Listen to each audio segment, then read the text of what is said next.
Imágenes que hemos visto del ataque del grupo terrorista Hamas contra Israel y la respuesta también. Cristian Hudbal, que ya está listo y tiene, por supuesto, una lectura de lo que ha ocurrido. ¿Cuál es su análisis? Mónica, ¿cómo estás, amigos? Muy buenas noches. Sí, las imágenes son durísimas, ¿no? Porque terribles. Habla de una incursión palestina, bueno, más que palestina, para decirlo claramente, el grupo terrorista Hamas a territorio israelí, donde finalmente captura una cantidad de civiles. También ha matado a muchos, porque hay otras imágenes muy fuertes en que se ven cuerpos, ¿no?, regados por carreteras, por las ciudades, pero no se sabe el número todavía exacto de secuestrados, y ahí es donde seguramente van a empezar las negociaciones con Israel. Claro, Netanyahu ha reaccionado como se esperaría, no de un halcón, él es de la parte, digamos, más radical, más militarizada, ¿no?, de los partidos israelíes, y ha salido justamente, ¿no?, con esta respuesta. Lo que va a pasar seguramente es como siempre, ¿no? Los civiles ya han pagado pato en Israel. Y desgraciadamente va a ser seguramente el turno de civiles palestinos que viven en la Franja de Gaza. A este momento habían más de 1000 muertes, estamos hablando de más de 2000 heridos, pero estamos hablando, según lo que la última información, de 130 secuestrados. Sí. Además, en una circunstancia donde hay mucha gente joven que aparentemente ha sido secuestrada para ese eventual intercambio. Esas imágenes son durísimas, ¿no? Porque es una fiesta rave llena de jóvenes, ¿no? Que ya en el amanecer, al final de la fiesta.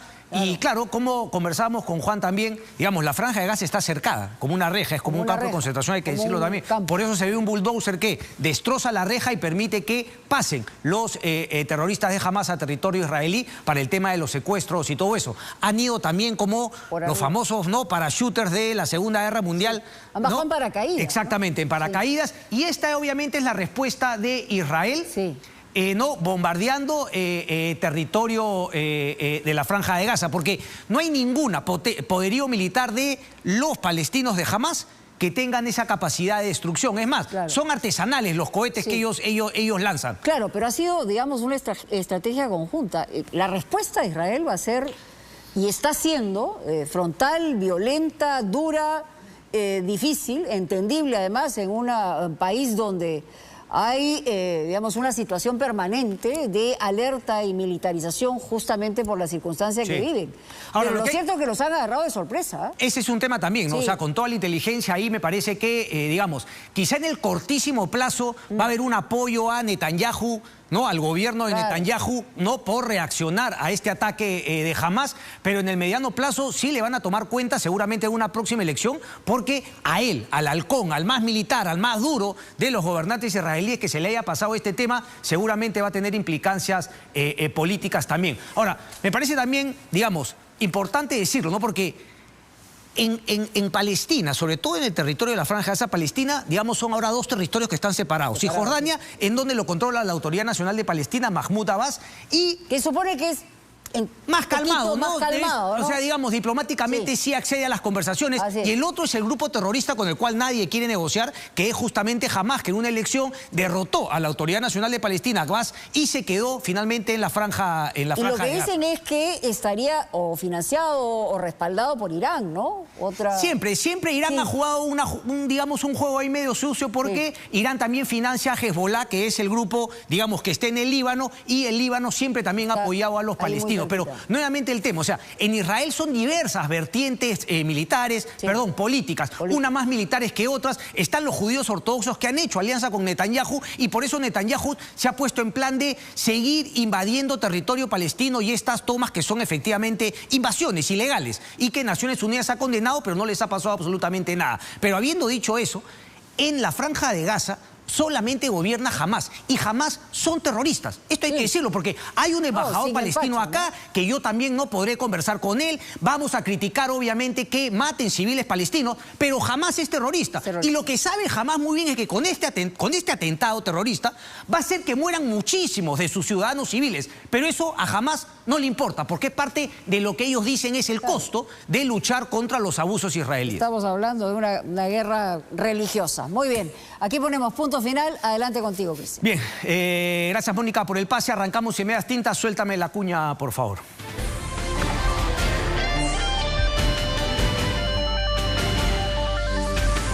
Bien, vamos a dejar el tema de Israel-Palestina, seguramente lo vamos a tocar durante la semana, ojalá no escale a mayores, y cuando me refiero a escalar a mayores es que no vaya a intervenir ninguno de los otros países que están ahí cerca. Irán, obviamente, Irán a través de Hezbollah, Líbano y Palestina, y que Estados Unidos ha dicho, como siempre, que apoya a Israel a ojo cerrado.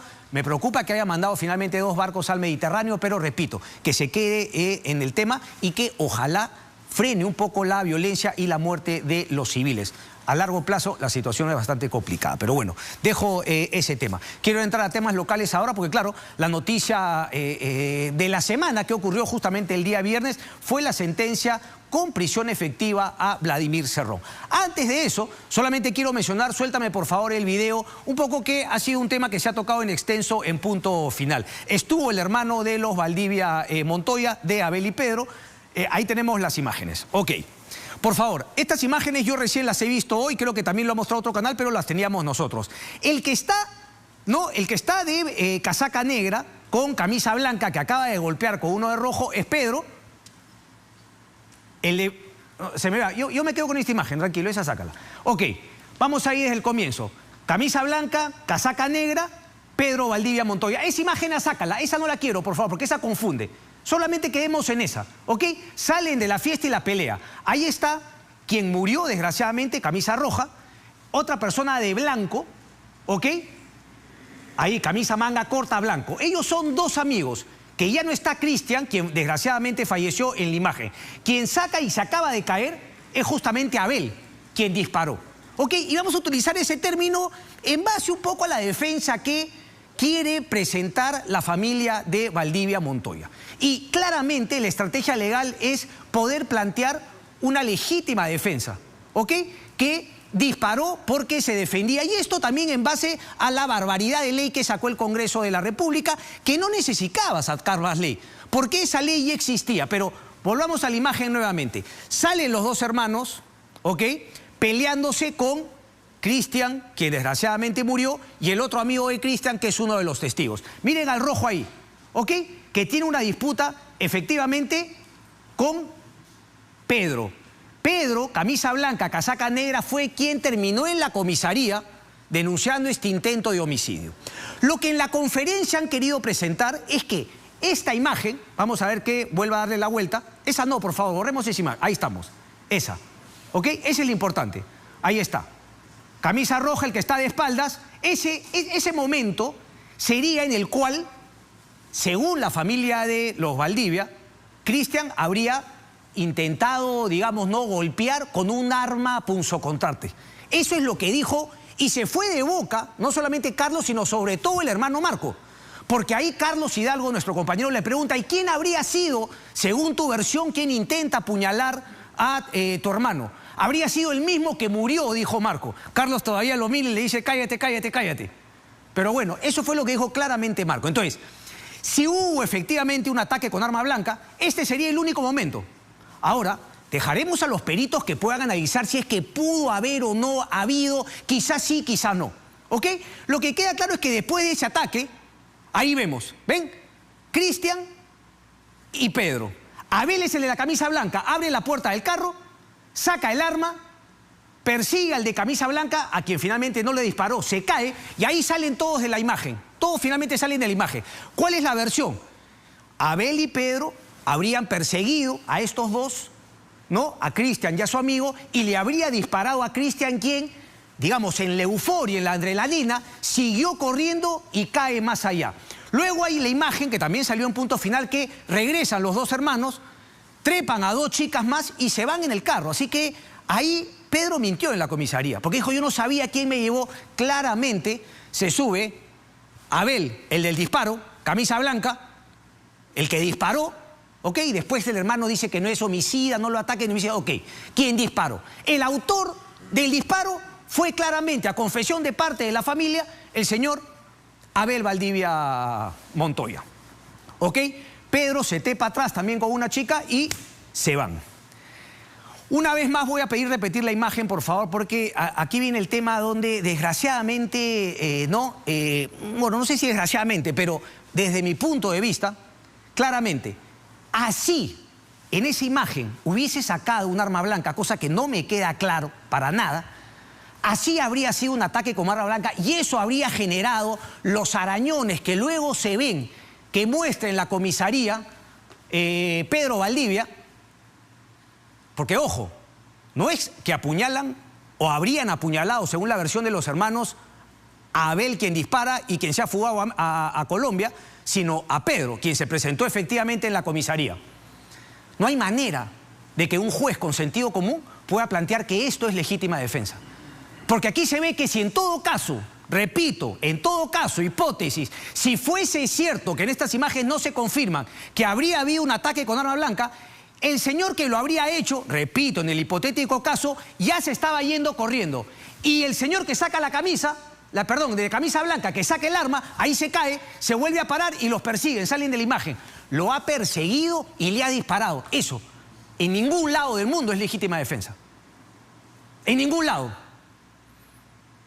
Así que el argumento, ¿no?, de haberse defendido, ¿no?, de hacerlo en defensa propia, se cae Maduro, viejo. Así que el punto sigue siendo que se ha fugado a México, a Colombia. ¿Va a regresar o no va a regresar? Y se ha fugado porque sabe que el argumento de la legítima defensa es un mamarracho. Repito, los peritos podrán finalmente evaluar si es que hay o no un arma blanca. Podría ser que sí, podría ser que no. Me imagino que habrán programas de computarizados que podrán acercar la imagen, etc. Pero que eso haya sido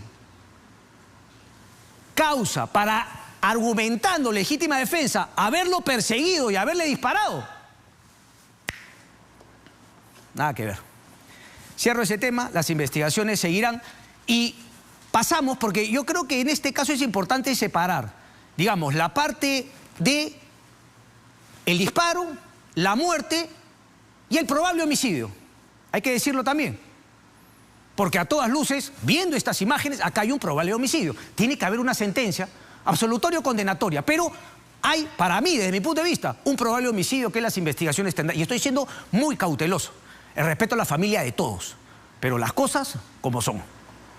Separamos el tema del disparo, la muerte y el presunto homicidio y nos vamos al tema político. Porque lo que ha destapado este lamentable suceso, que enluta, creo yo, a dos familias, es la situación de Roselia Amurús y Paul García. Y el tema, cómo se entremezcla la política y finalmente las amistades de antaño, campañas políticas anteriores, amistades en el Callao, etcétera, y darles puesto de trabajo a los amigos. Y una relación que primero lo que se ve no se pregunta, como escribió mi amiga Chiroque, lo que se ve, por supuesto que se pregunta, sobre todo si una es vicepresidente del Congreso de la República y el otro es excongresista y además son pareja. Por supuesto que se pregunta y se tiene que aclarar. Por eso Roselia Amurús ha salido, ¿no?, a brindar declaraciones. Lo que queda claro es que Roselia Amurús, me parece que junto con Paul García han mentido de pe a pa y han estado copando puestos del Congreso para darse los amigos. Esto no tiene una relación directa con, desgraciadamente, la muerte. Pero a raíz de eso, las investigaciones se han dado, el vínculo se ha detectado, luego se han visto quiénes eran amigos de Paul García y quiénes ha contratado Roselia Amurús en el Congreso y la ecuación bota el resultado que todos hemos visto.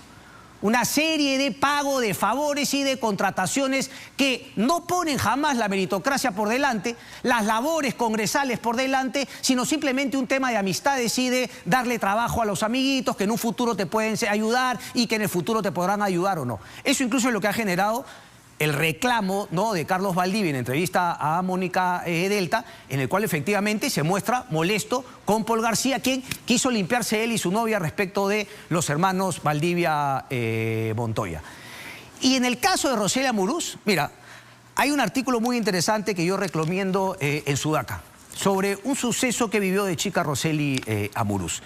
No hay ninguna justificación, no lo voy a comentar acá, pero recomiendo de lectura obligada para los que ven este programa. A lo que quiero llegar es que Roselia Amurús nunca quiso ser congresista de la República. Es más, tendríamos que preguntarnos seriamente si es que ese prurito, ¿no?, de ser demócratas abiertos y decir que para ser congresista solo se necesita ser peruano y mayor de 25 años, es en verdad justo, necesario y sobre todo, digamos, eficiente, eficaz para el buen desempeño de nuestra democracia. A mí me parece que no. Y aquí no se trata de discriminación. Cuando se comienza a generar la democracia en Grecia, se habla siempre justamente de un virtuosismo. No, la ciudadanía elegía a alguien que lo representaba porque veía en esa persona virtudes que uno no tenía.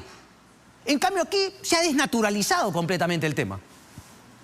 Me acuerdo cuando le hicieron puré a Aldo Mariatti, no porque cuestionó, no sé, que alguien no habla, o sea, tiene que haber un tema de admiración, de virtud, que veamos algo que nosotros no tenemos, que admiramos en aquellos que nos representan.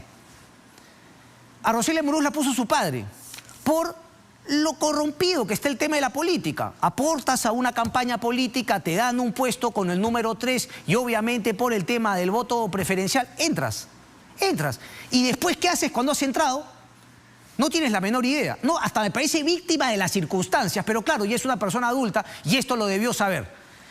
La Comisión de Ética, sobre todo al haber mentido, porque lo que mostró Carlos Valdivia en Punto Final es que ella sí estaba al tanto de la fiesta y que incluso la organizó. Entonces mintió. Mintió también con la hora. Es cierto que el coronel se fue de boca y dijo que se había ido de la fiesta después del disparo. No, mentira. Se fue antes, pero no se fue tan antes como había dicho, sino que a medida que las investigaciones han ido avanzando, se ha ido detectado. Yo creo que Roselia Amurús, por su bien mental, psicológico, y por el bien del Congreso de la República y del país, debería salir ella sola de la vicepresidencia.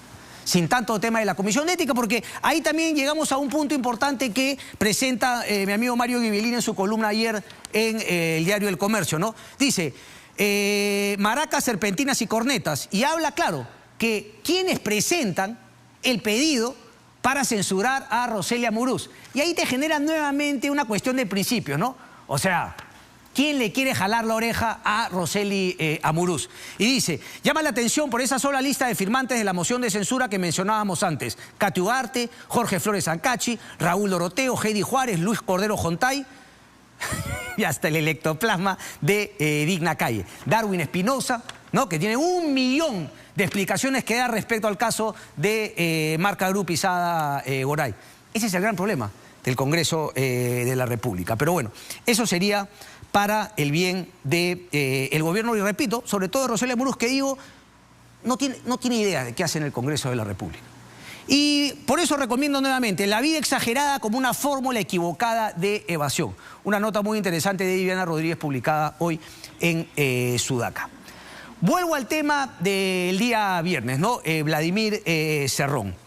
El día viernes se confirma en segunda instancia, tras la apelación, porque, ojo, no es solamente Vladimir Cerrón quien ha sido sentenciado a pena efectiva de 3 años y 6 meses. Hay otros personajes también que estuvieron también en el gobierno regional. El caso es el aeródromo Huanca y es efectivamente un caso de colusión. Aeródromo Huanca, me puse a investigar la diferencia. Todo aeropuerto es un aeródromo, pero no todo aeródromo es aeropuerto. Aeropuerto, uso público, muchos vuelos, mucha rotación de vuelos y pasajeros viajando. Un aeródromo no necesariamente pasa por ese tema. Podrían ser avionetas menores, etc. Entonces, ¿por qué se planteó el tema del aeródromo cuando en Jauja ya había un aeropuerto, etcétera? Todo eso lo elabora la manera también como la empresa no tenía ningún tipo de experiencia. No había construido absolutamente nada. La empresa GIM, a la cual le dan la buena fe. Pero el punto es, segunda instancia, ya no un juez, sino 3 jueces, en una sala de la Corte Superior Junín, define finalmente darle prisión efectiva. Es cierto, llama la atención que normalmente prisión efectiva es cuando la pena son 4 años para más. Pero también es cierto que, si es menos, como es el caso, es discrecionalidad del juez. Y los jueces así lo han decidido. Ojo, los 3 jueces así lo han decidido. Es cierto que hay un voto en minoría, pero no un voto en minoría que absuelve o retira la prisión efectiva a Vladimir Cerrón. El voto en minoría, 1 de 3, lo que plantea es que, efectivamente, él también dice prisión efectiva, 3 años y 6 meses, pero deberíamos esperar a que quede consentida si es que obviamente decidiese, como seguramente lo va a hacer la defensa de Vladimir Cerrón, presentar algún tipo de recurso que podría ser seguramente un habeas corpus por el tema de la prescripción o un recurso de casación. Pero repito, ese fue 1 de 2, así que lo que ordena es la prisión efectiva inmediata. Y aquí entramos al otro tema. que también genera una pregunta política. ¿Qué pasó con, digamos, la policía, el Ministerio del Interior, teniendo en cuenta que esta era una posibilidad? Y teniendo en cuenta el alto perfil del líder del partido Perú Libre, Vladimir Cerrón. Era justo, era importante, digamos, era labor de la policía y del Ministerio del Interior, a tan pocos días de que se definiese ese fallo, haber hecho, digamos, no las coordinaciones o saber dónde se encontraba Vladimir Cerrón. Era labor de la policía. Uno podría plantearse que sí, que era justamente labor de la policía, porque lo que queda claro es que ahora la policía no puede hacer cumplir un fallo judicial que ordena que el señor Vladimir Cerrón entre a prisión. El viernes se barajó con palabras del abogado, el señor Luis Maigua, que iban a, digamos, definir la estrategia legal y que seguramente se iba a entregar en las próximas horas. Estamos domingo, no se ha entregado y el día de hoy Vladimir Cerrón se ha manifestado a través de un tuit que vamos a leer con ustedes y por, digamos, el tenor de lo que ha escrito Vladimir Cerrón, parece que no se va a entregar a la justicia. Creo que nuestra amiga Karina Novoa, ¿no? Karina Novoa ha puesto dentro de su información que estaría en Bolivia, pero bueno, es una información que suelta Karina Novoa. Vamos a ver si es que la podemos confirmar o no. El tuit, por favor, se titula así: sobre la sentencia prevaricadora. Dice: arbitrariamente el Poder Judicial me sentencia a 3 años y 6 meses de prisión por una causa inexistente. Así como fue la sentencia del saneamiento del oro y el 5 de agosto del 2019, que me envió a prisión, pero lo que luego de 4 años la declararon nula. Sentencia que solo sirvió para impedir mi candidatura presidencial el año 2021. Estamos frente al mismo fenómeno. Y claro, él plantea, tengo que acortarlo desgraciadamente, invito a que la puedan leer en su cuenta de Twitter, que todo justamente no es parte de la coyuntura donde la izquierda lo quiere sacar a él de la próxima campaña presidencial, de postular a la presidenta, porque él está seguro que la izquierda volverá a ganar con Perú Libre. Este es el móvil, dice. La sentencia en primera instancia del febrero del 23 fue por una acusación que la segunda instancia declaró inexistente, motivo suficiente para haber declarado su nulidad. Él dice que finalmente, claro, es una prevaricación porque plantea que lo que fue la acusación no fue incluido en esta sentencia de segunda instancia. Dice: el juez tampoco ha motivado porque ha decidido que una pena menor a 4 años sea efectiva y no suspendida. Es cierto que tiene discrecionalidad, pero eso no significa arbitrariedad. Dice: el pueblo debe saber, y aquí viene la parte política, ¿no?, que esta sentencia jamás se demostró una sola prueba directa ni indiciaria de concertación, porque no puede haber lo que no existe. Además, el contrato fue declarado nulo, lo que implica que no tenía ninguna eficacia jurídica. Yo he leído parte del documento, todo el documento de la sentencia. Por eso mismo, repito, no es solamente Vladimir Cerrón quien ha sido sentenciado. Está justamente, ¿no?, gerente general, el tema también de hay una persona de las obras, hay un cúmulo de personas que están siendo sentenciadas, ojo, con la misma pena. A otras personas también se les ha, digamos, ¿no?, dejado fuera y se les ha absuelto. Pero a una buena parte también han sido condenados con 3 años y 6 meses de prisión efectiva. Termino. Se nos sentencia porque supuestamente existiría un daño potencial. Esta sentencia se caerá pronto porque no creo que la prevaricación siga dando a otros jueces. Y aquí viene la parte política. Dice: en este país a los grandes delincuentes entre derechistas y caviares como Odre, José Graña, Miro Quesada, PPK, Vizcarra, Villarán... Villarán. Es caviar. Pablo, etcétera. Pedro Pablo, imagino, Kuczynski. No se les toca ni con el pétalo de una rezua, pero a uno lo quieren poner en prisión con acusaciones inventadas. Solo la izquierda popular está en prisión. Si no, analicemos los casos de Santos, Adubiri y Castillo. Hoy más que nunca cabe recordar la interrogante hecha en el año 2019 ante la sentencia que luego fue declarada nula. ¿Sentenciado por corrupción o sentenciado por la corrupción? Ese además fue casi un eslogan de Pedro Castillo en campaña cada vez que le preguntaban justamente por el partido por el cual participaba, Perú Libre. Para conversar de ello, Kelly Portalatino, congresista de Perú Libre, está justamente con nosotros y le damos la bienvenida. Congresista. ¿Qué tal, Cristian? Adelante, por favor. Buenas noches. Gracias por venir, congresista. A ver, un poco cuéntenos la posición del partido. Las escuché justamente en conferencia de prensa, Margot Palacios, Flavio Cruz. Cuéntenos un poco cuál es la posición de Perú Libre respecto a esta sentencia, por favor.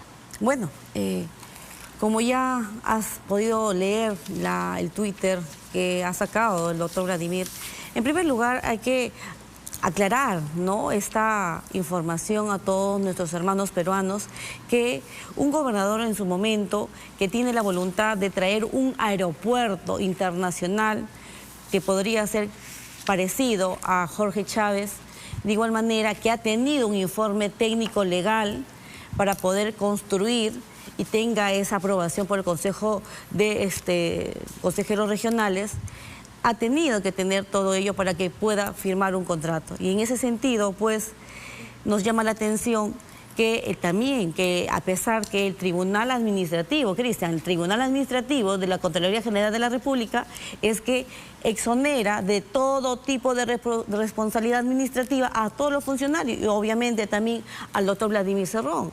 En ese sentido, si es que no hay responsabilidad administrativa, en esa época que se trasladó el informe, tampoco debería generar otro proceso penal.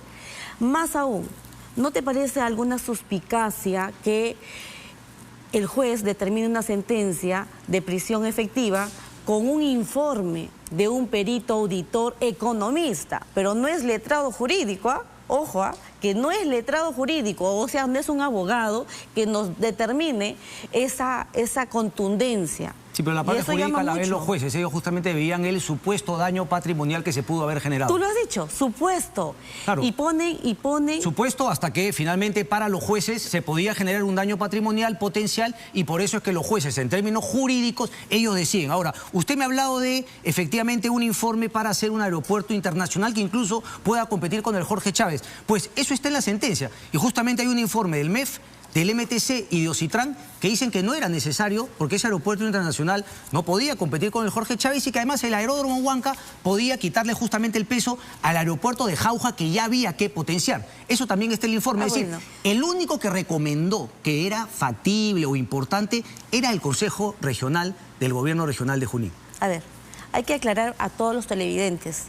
Justo como tú mencionas, probablemente ha habido un informe, pero ¿cómo puede generar un informe técnico legal para que se pueda dar esa firma, ese contrato, cuando se basa en una ley que existía desde 1985, la ley 24290, que dice declarar de interés nacional el aeropuerto alterno a Lima en Valle de Mantaro? Por lo tanto, había una norma que garantizaba, no igual, que no va a generar ninguna controversia con el Jorge Chávez.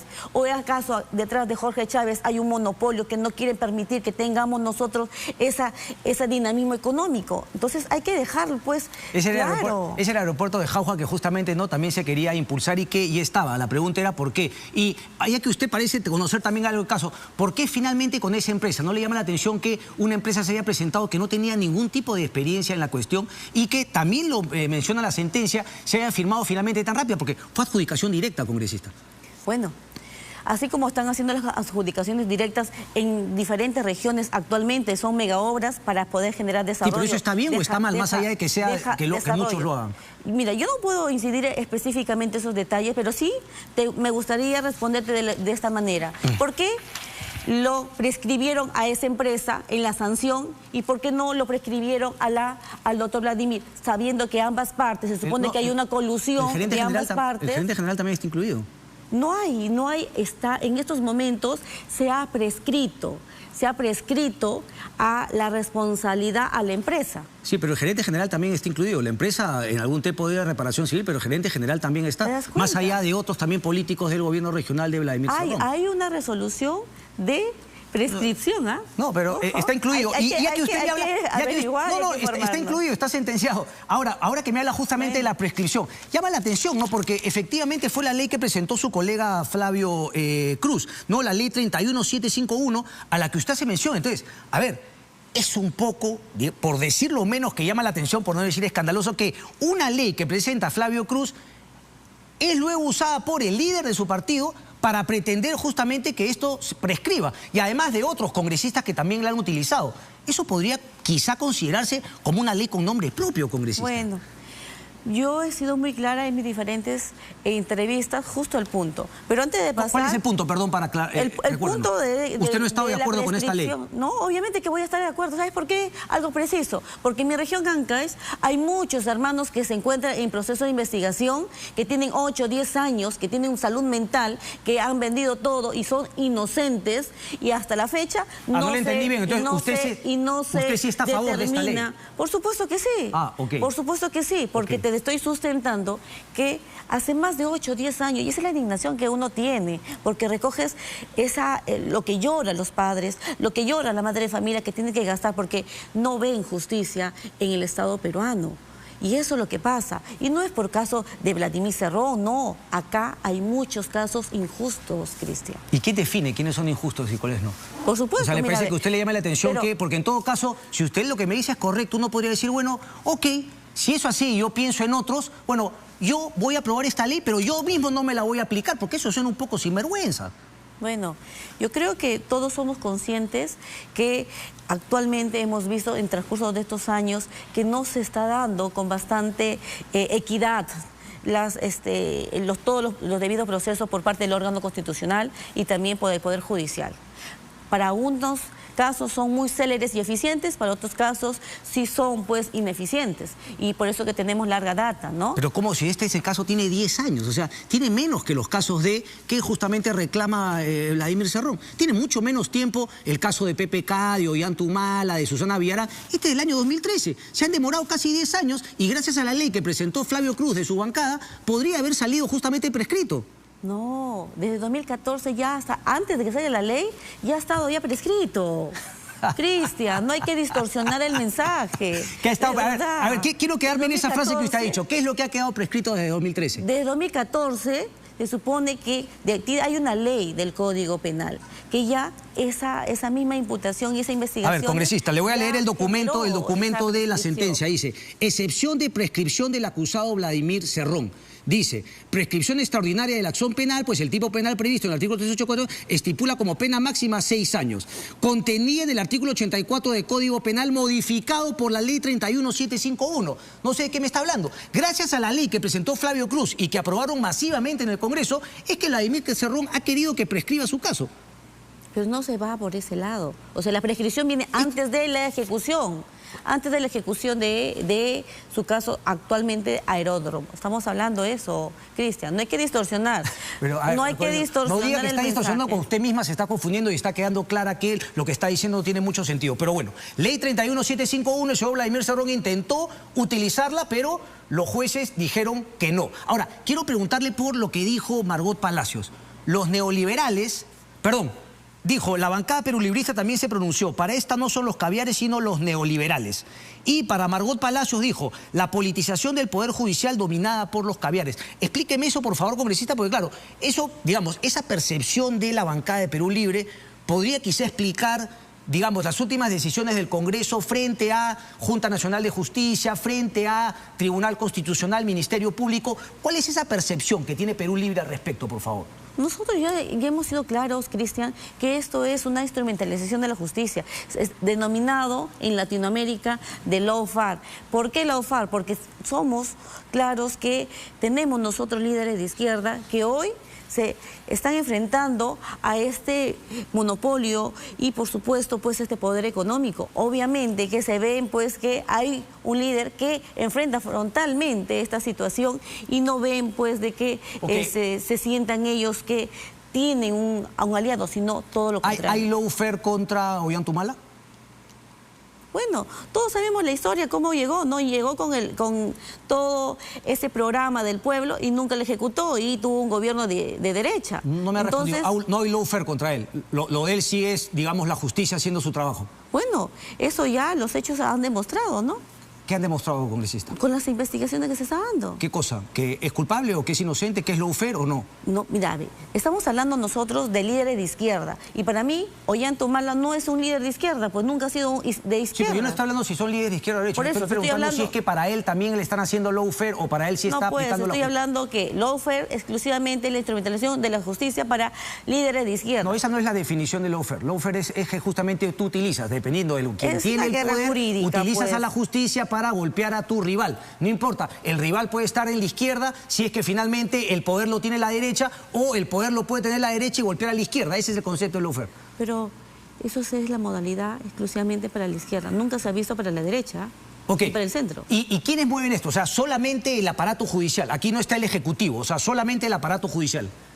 Hay que ver lo que está pasando ahora, ¿no? Hace poquito no le han sacado pues al fiscal Vela, después de dar una declaración, ¿no?, en contra del tema de Keiko Fujimori, ¿no? Y ahora por esas declaraciones, después de 3 años no entiendo, entonces Rafael Vela, ¿no?, también está siendo víctima del lawfare.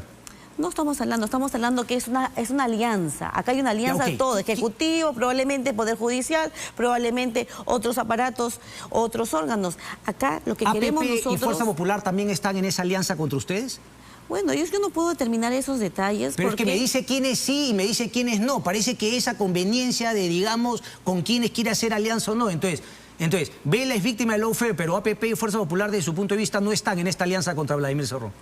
Bueno, yo no puedo determinar esas con exactitud, pero sí te puedo determinar que para poder sentenciar con 3 años, 6 meses, inhabilitarlo, no solamente haciendo presión efectiva, sino que genera pues impedimento para una futura candidatura presidencial. Y eso, lo que estamos hablando, no solamente le generó en el tema de la Oroya, ahora lo están evidenciando con este tema del aeródromo. Y eso se está evidenciando y todo va a caer por su propio peso. Y cuando vengan los otros casos, como por ejemplo los dinámicos del centro, ¿no?, hospitales y colegios sobrevalorados, las grabaciones que hemos visto, el dinero que le han encontrado a Vladimir Cerrón en las cuentas, ¿también va a ser parte del lawfare o cómo? O sea, a priori todo lo que salga contra Vladimir Cerrón es parte de una persecución. Pero acá hay muchos hechos sustanciales. Porque aquí están, ¿no?, Cristian, dinámicos del centro o los galácticos del centro. Estamos hablando de una muestra tan fehaciente que te estoy relatando de todos los hechos, cómo se ha venido suscitando, y que probablemente sería pues un prevaricato, que lo que ha generado el juez.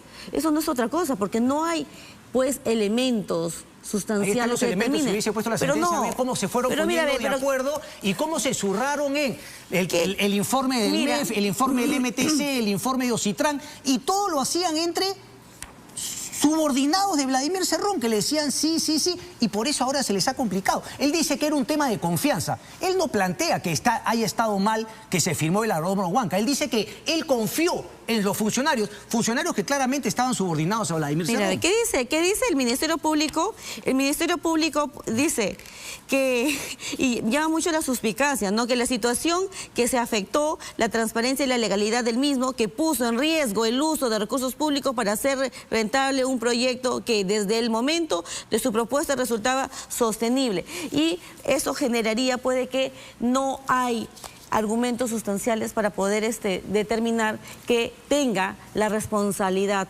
Yo solamente quiero terminar el punto. Entonces, cuando salgan las otras investigaciones de dinámicos del centro, etcétera, que están avanzando, para ustedes también será todo parte de un lawfare.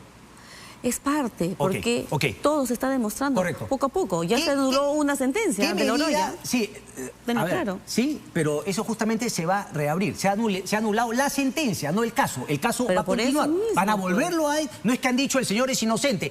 La han declarado nula y el caso se va a volver a ver junto con otros 18 casos que tiene Vladimir Cerrón. ¿Y por qué crees que se ha declarado 18 casos nula? Vladimir Cerrón. Ha sido 3 veces gobernador y lo han suspendido también de la gobernación. Y ahora hemos visto los videos de toda la plata que se acumuló, incluso con el tema de los brevetes. Pero vaya, que aquí le hago la pregunta, ¿cómo cambia esta relación en, digamos, la alianza en el Congreso de la República? Le he hecho una pregunta concreta y claro, usted no me ha respondido si es que siente que también parte de esta persecución está incluida Fuerza Popular, APP y sobre todo el gobierno de Dina Boluarte. Yo creo que siempre va a haber enemigos políticos, ¿no? Y eso es parte de la dinámica de eliminar o inhabilitar a líderes de izquierda que son muy bien aceptables por el pueblo, porque son contestatarios ante un sistema neoliberal, ante un poder que hoy no está dando las garantías. Pero el poder es caviar o neoliberal, el que manda hoy por hoy. Yo veo que hay una alianza entre los caviares y también el Ejecutivo, y también el sistema judicial. Entonces la presunción a Keiko también es parte, digamos, de los caviares contra Keiko, también es un lawfare. Bueno, eso hay que determinarlo, ¿no? Porque yo he sido muy claro que lawfare, la guerra jurídica o la instrumentación de la justicia, no hay exclusividad por parte de la derecha. No entendí esa parte. O sea, no hay exclusividad, o sea, es todos contra todos en el lawfare. En lawfare tenemos que identificar a Es que la quienes definición va ayer me dio, como los escuché en la conferencia de prensa, me dio y efectivamente me metí a investigar. Lawfare, un concepto que utilizan dos politólogos en el año 75 en Australia, que justamente surge en Occidente como una manera de plantear que se utilizaba el sistema judicial para tratar de atacar a los políticos. Pero claro, luego ha venido deviniendo, obviamente la ha utilizado Lula, también la ha utilizado Keiko Fujimori en su momento. Es decir, al final todos se han apropiado de esa palabra y me parece que le han quitado contenido. Ahora, la pregunta para ir terminando, congresista, es ¿dónde está Vladimir Cerrón? Bueno, yo creo que él está siendo asesorado por su abogado, ¿no? Y por todo ya lo sustentado, que probablemente sería un prevaricato ante todo este proceso y ante un informe de un perito, auditor, economista que no garantiza que tenga un informe correcto de un abogado, ¿no? Letrado. Y congresista, entonces debo entender que un poco, digamos, su postura... Genera muy irracionalidad, ¿no? Su postura, y no sé si es que la puede, digamos, hacer extensiva a la bancada, es que, desde su punto de vista, Vladimir Cerrón no debe entregarse a la justicia. Bueno, eso es... Si hasta este momento no se ve que estaría generando buenas garantías por poder judicial, yo creo que ese es el asesoramiento por parte de la defensa, ¿no? Sí, pero le echo la pregunta a usted. ¿Usted qué le recomendaría a Vladimir Cerrón? Porque claro, uno podría decir, bueno, si cualquier persona finalmente decide, pero una persona que pretende ser presidente, que es líder de un partido político, ¿no? ¿Cuál sería la recomendación suya como miembro de ese partido? Si anularon una sentencia que no tenía, pues, argumentos sustanciales para garantizar que sea una persona corrupta, ahora que están dándole una sentencia generando presión efectiva con un informe de un perito economista, además que están poniendo una reparación civil de más o menos 800.000 soles, ¿no? 800.000 soles. Y de la cual no hay ningún daño al Estado, ni un solo ha gastado al Estado ni ha generado perjuicio. La reparación civil no es justamente para que devuelva la plata que se perdió, sino es una sanción justamente por haber cometido el delito. ¿Por qué delito? Por haberse coludido, congresista. ¿Qué colusión? La colusión para haber hecho un aeródromo Huanca que a Dios gracias no se dio, pero que estaba en la intencionalidad. No hay. Cuando alguien intenta matar a alguien, si no lo mata, igual no lo van a dejar. Hay que informarse bien, pues. El gobernador siguiente, no, es que lo que dice el informe, pero la defensa hay argumentos sustanciales que el defensor dice que el siguiente gobernador lo anuló el contrato. Correcto. Y por lo tanto el Tribunal Administrativo de la Contraloría General de la República que ha dicho que no hay responsabilidad administrativa. Para los ciudadanos peruanos. Entonces, ¿de qué estamos hablando? Desde la congresista Portantino sería que finalmente esta justicia no es justicia, no le hagan caso a la justicia, simplemente no se presenten, no vayan a la cárcel y simplemente súrrense. El Perú no tiene justicia. Hay casos subgéneres, ¿no? Hay casos subgéneres que pasa eso, y uno de los casos es al doctor Vladimir Cerrón. Es el de Vladimir Cerrón. No, y por supuesto nosotros siempre vamos a salir frente a estos hechos porque más fuerte nos hace y vamos a garantizar a nosotros, a nuestra militancia, a nuestro partido, que nos debemos a ellos porque vamos a continuar con un programa que está netamente abocado a cerrar las brechas sociales. Dice, la nueva sentencia dictada por otro tribunal independiente solo confirma lo que se sabe desde hace ya un buen tiempo, que Cerrón no es un perseguido político ni mucho menos, sino un delincuente más de esos que usan la confianza de sus electores y el cargo público para enriquecerse y acumular poder. Eso lo dice la justicia peruana. ¿Cómo hacemos con eso? Bueno, como yo te dije, ¿no? Hay juristas que hablan, que pueden opinar, pero en los hechos a veces genera mucha controversia. Y obviamente tendremos que seguir con todas las instancias. Vamos a ir a la casación, vamos a la apelación y iremos a todas las instancias internacionales porque se debe velar el derecho, ¿no? El derecho humano, que es poder respetar la libertad también y no poder aprovecharse a través de una instrumentación de la justicia. Claramente, y no eliminar a los políticos también con candidatura presidencial. Eso han dicho todos los candidatos. Usted claramente sabe que yo no coincido con usted, pero le agradezco mucho por haber venido. Gracias a ti. Portalatino. Muchas gracias. Gracias. Bien, nosotros vamos a conversar ahora justamente con la otra cara de la moneda. César Combina ha sido candidato en la región Junín. Fue y ha sido muy crítico ¿no? Durante todo el proceso. No solamente cuando Perú Libre se presentó, sí pasa por favor César, no solamente cuando Perú Libre se presentó, gracias por estar aquí, muy buenas noches, adelante por favor. No solamente cuando se presentó, sino incluso desde antes, cuando él candidateó también a el gobierno regional, incluso fue víctima de una campaña sucia llevada a cabo por Vladimir Cerrón y sus compañeros de partido. César Combina, gracias por estar aquí. Buenas noches, Cristian. Un gusto. Quiero empezar solidarizándome con todas las víctimas de los ataques terroristas en Israel y especialmente llamar la atención a la presidenta Dina Boluarte por la falta de acción para proteger a nuestros compatriotas. Son 2000 peruanos que viven en Israel y merecen tener un Estado que ya tenga planificado cómo poder ayudarlos. Me imagino que usted conoce bien el caso del aeródromo Huanca, en base a lo que ha escuchado de la congresista Portalatino. Claro, plantea un tema político, es un lawfare, no conoce, digamos, al detalle finalmente el caso, pero es eso. Cuéntenos un poco usted qué sabe del caso aeródromo Huanca, porque de hecho escribe una columna, no solamente con este caso, sino con muchos más. ¿Qué se dio en el aeródromo Huanca? ¿Hubo efectivamente, digamos, salió dinero o era la promesa de darle dinero a quien iba a ser justamente el constructor que no se llega a dar? Su punto de vista, por favor. Escuché completamente la entrevista de la señora Portalatino y muestra que está completamente perdida en el tema. No conoce que fue Vladimir Cerrón que llevó esta propuesta de campaña el año 2010 a la agenda pública regional. La propuesta se llamaba Aeródromo Huanca y fue propuesto por Perú Libre durante la campaña.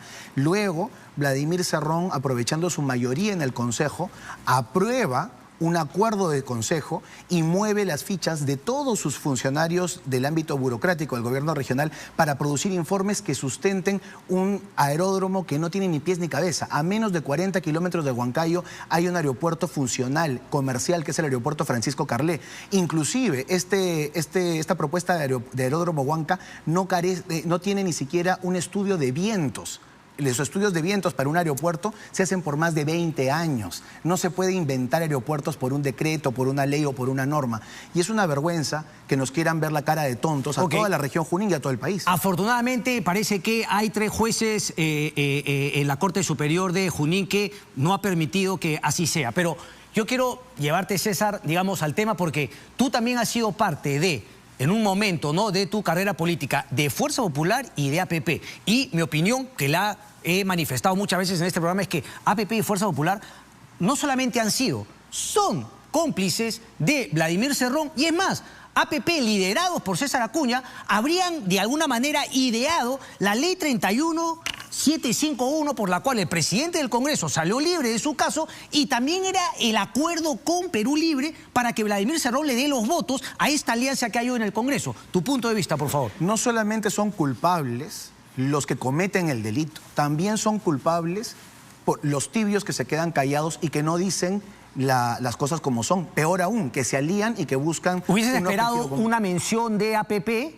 o Fuerza Popular, el Congreso de la República? Hasta el día de hoy lo que vemos es blindaje. No hay una mención en ningún tuit, ningún candidato presidencial, la señora Keiko Fujimori, César Acuña, pero el resto tampoco. Nadie ha mencionado esto en un tema público diciendo que Cerrón no es un político, sino que es un criminal. ¿Por qué? Porque todos tienen rabo de paja, se han sentado a conversar con ellos. Ningún congresista ha dicho las cosas como son. Me sorprende que en campaña los que el día de hoy están en la mesa directiva y que no tienen miedo en sentarse con Valdemar Cerrón, en campaña llamaban a Vladimir Cerrón criminal, líder de organización criminal. Pero como ya pactaron y ya acordaron, se entibiaron las cosas. Mientras tanto, somos millones de peruanos que nos venimos enfrentando el día a día contra hay una corriente ahora que te dicen, pero no seas tan radical, porque parte, ¿no?, digamos, ¿no?, el trabajo político es dialogar en el Congreso. No critiques esas cosas.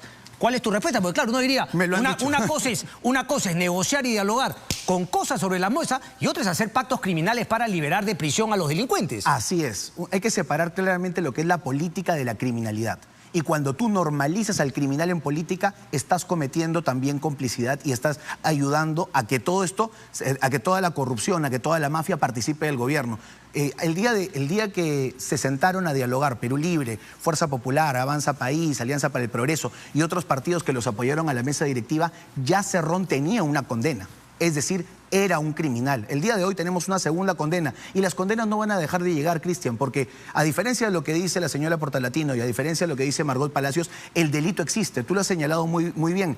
Cuando uno saca un arma e intenta disparar a alguien, el juez no te deja libre porque te equivocaste. No, al contrario, también hubo una intención de cometer un delito. Acá hubo la intención de cometer corrupción, porque ese era el fin del aeródromo Huanca, que era meter plata pública en una obra privada. Sí, porque al final hay un 20% que efectivamente tenía que aportar el gobierno regional. 2,5 millones anuales era lo que nos iba a robar Vladimir Cerrón a toda la región Junín.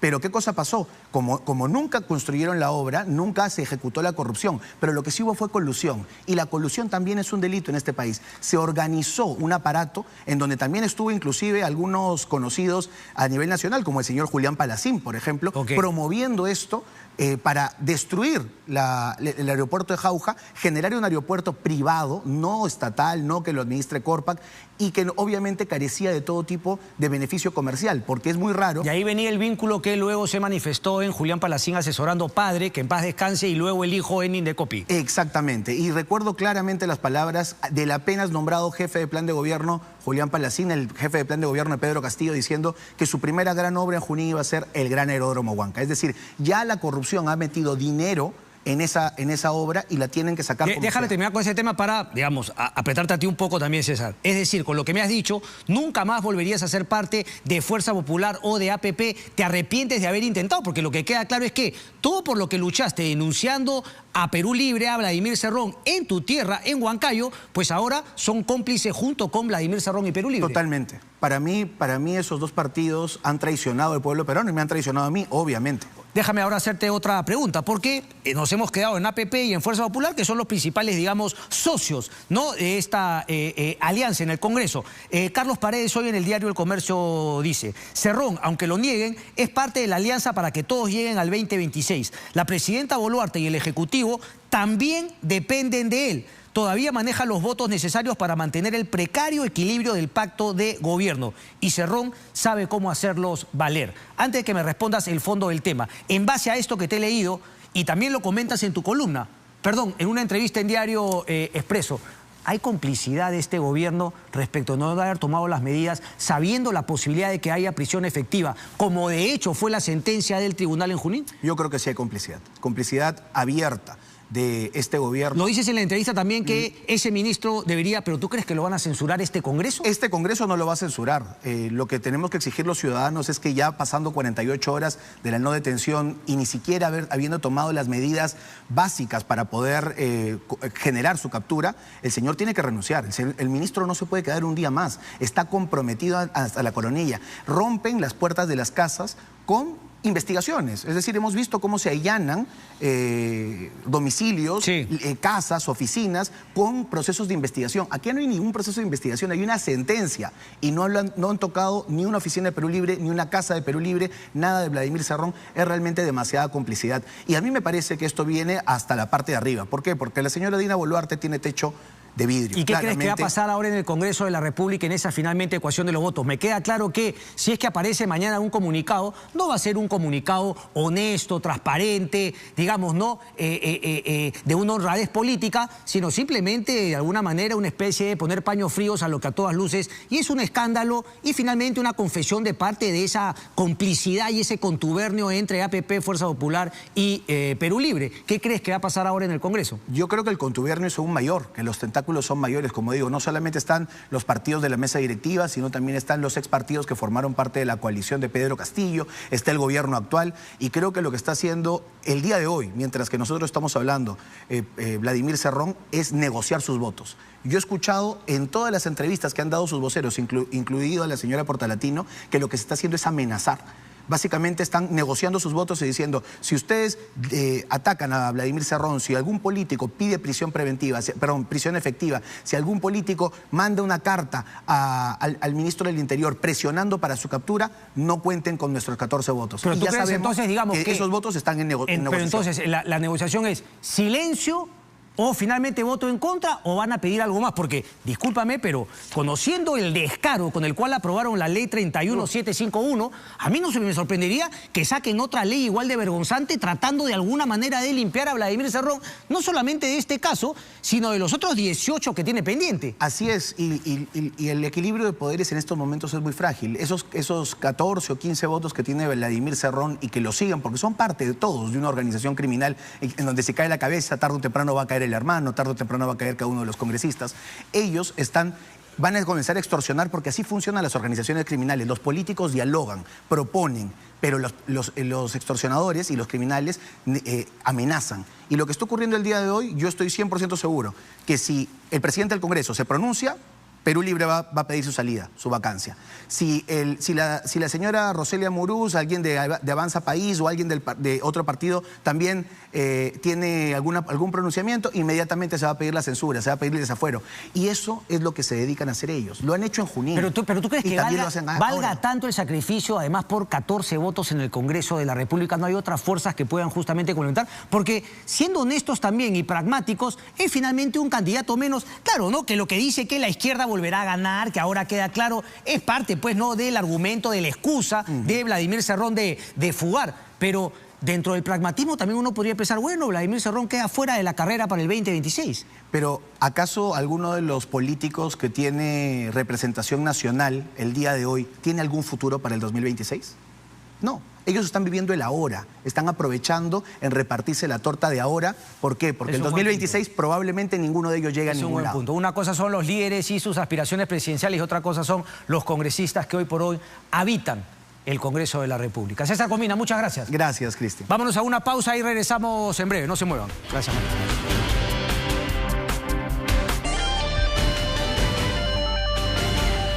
Bien, creo importante hacer un recordaris brevísimo, ¿no?, homenaje a almirante Luis Gianpietri, quien desgraciadamente nos dejó esta semana. Y creo que la mejor manera, no sé si tenemos ahí la imagen, la mejor manera puede ser de recordarlo, aprovechar, ¿no?, estos meses venideros en la lectura de su libro. ¿Lo tenemos ahí? Sí, pónmelo por favor, ahí está, ¿no?, que es justamente Rehén por siempre, que hace, dicho sea de paso, alusión a su paso por el secuestro en la Embajada de Japón a manos del MRTA, pero también de alguna manera todos los años que tuvo que responder frente a una justicia que en muchos casos no fue justicia, sino persecución, en otros casos en los que estuvo involucrado el almirante Gianpietri, como el caso El Frontón. Rehén por siempre, no. Yo por lo menos voy a aprovechar justamente y recordarlo leyendo su libro. Otra cosa que también recomiendo, espero que esté todavía en Netflix, yo lo vi, pero también hay un documental muy interesante sobre la toma de rehenes en la Embajada de Japón. Aparece Tudela, creo que no aparece el almirante Gianpietri, pero sí, vaya, que se cuenta la importante participación que tuvo, ¿no?, para finalmente lograr el exitoso rescate y la operación Chavín de Huántar. Solamente hay una frasecita que me gustó de César Campos hoy en el diario Expreso, y así es como yo lo recuerdo, dicho sea de paso, en las veces que lo entrevisté. Un hombre bueno y afable, como también decidido y valiente. Luis Gianpietri, Rehén por siempre. Vamos a una pausa y regresamos con el final.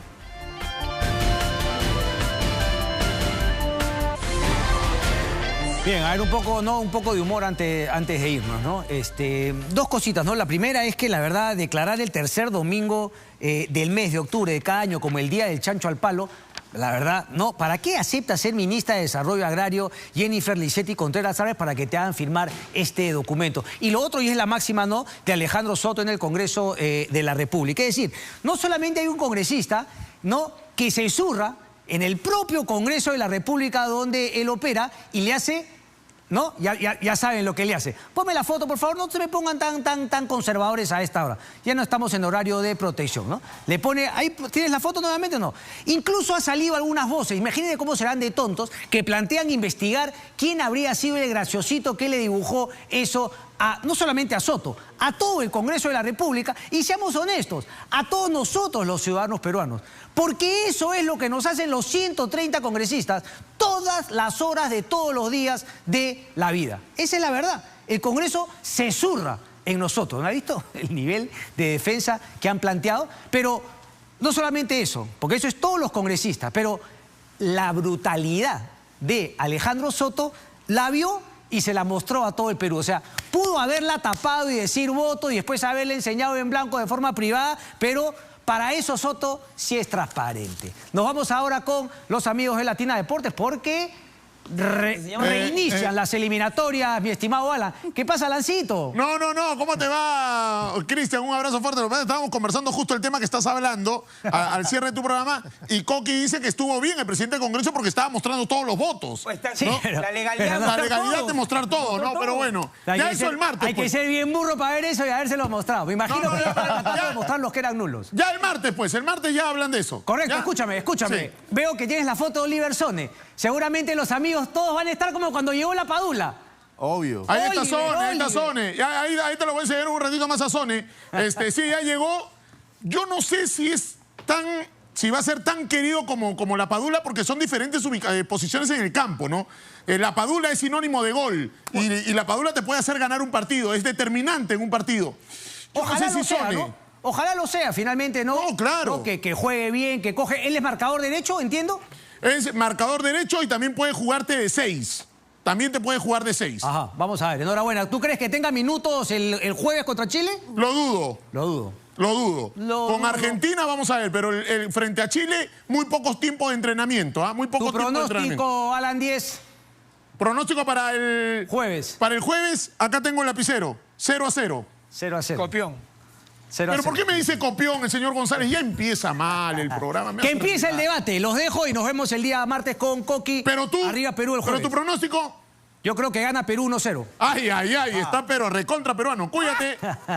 Chao, maestro, un abrazo. Chao, gracias. Listo, señores, con el pronóstico de Cristian, 1-0 Perú. Así empezamos Latina Deportes, la polémica.